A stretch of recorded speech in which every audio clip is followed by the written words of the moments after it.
Manny Pacquiao balik aksyon agad. Promoter ni Casimiro nagsalita na. Ito nga't pag-usapan natin, pero bago ang lahat, pakisubscribe po ng channel ko.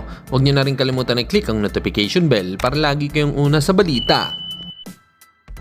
Pag-usapan nga po natin mga kaboxing sa interview ng kilalang sports journalist na si Dayan Castillejo kay Pinoy Boxing Hall of Fame.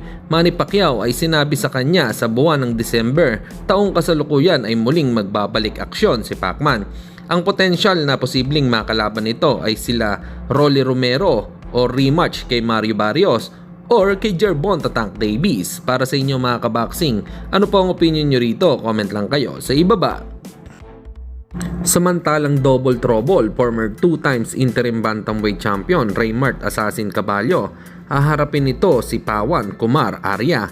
Sa August 31, ang venue ay sa 88 in General Santos City. Ang co-feature nito ay si rising lightweight Pinoy prospect Christian Pete Laurente para sa IBF Pan Pacific lightweight title. Kontra naman ito kay veteran Heavy Marapu. Abangan nga natin ito at magandang bakbakan ang masasaksihan natin dito. Naway magtagumpay ang dalawa nating pambato.